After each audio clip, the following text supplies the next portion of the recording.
আমাদের সরকার বর্জ্যকে সম্পদে রূপান্তরিত করার জন্য কয়েকটি প্রকল্প গ্রহণ করা হয়েছে।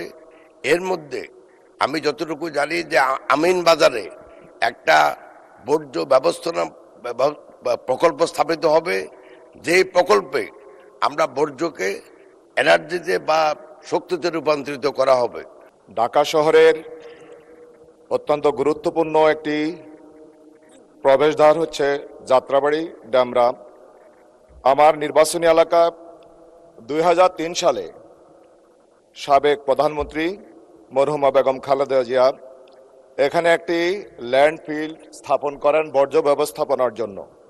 বর্তমানে এই বর্জ্য ব্যবস্থাপনা ল্যান্ডফিল্ডটি আমাদের এই অঞ্চলের মানুষের বর্জ্য ব্যবস্থাপনার যেভাবে সংরক্ষণ করা দরকার ছিল, আধুনিকায়ন করা দরকার ছিল, দীর্ঘ সময়ে এই আধুনিকায়ন করা হয়নি।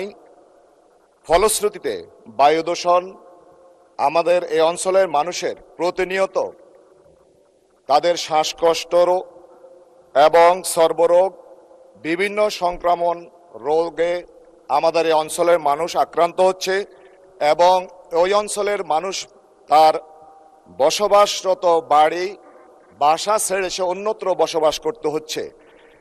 এই ক্ষেত্রে এলাকায় বিরূপ প্রতিক্রিয়া সৃষ্টি হচ্ছে, জনগণ চরম ভোগান্তির শিকার হচ্ছে।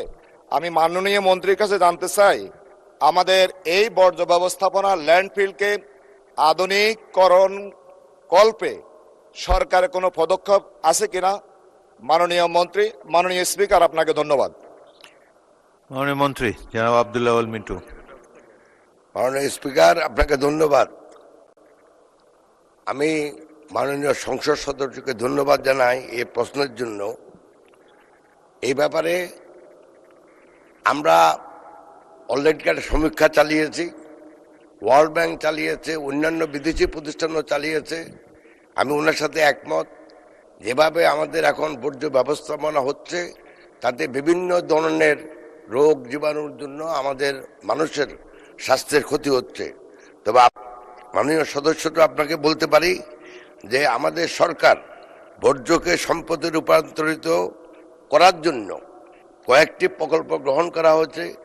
এর মধ্যে আমি যতটুকু জানি যে আমিন বাজারে একটা বর্জ্য ব্যবস্থাপনা প্রকল্প স্থাপিত হবে, যেই প্রকল্পে আমরা বর্জ্যকে এনার্জিতে বা শক্তিতে রূপান্তরিত করা হবে এবং ক্রমান্বয়ে প্রতিটি শহরে একই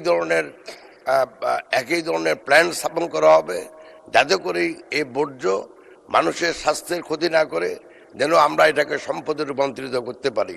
মাননীয় স্পিকার, আপনাকে ধন্যবাদ।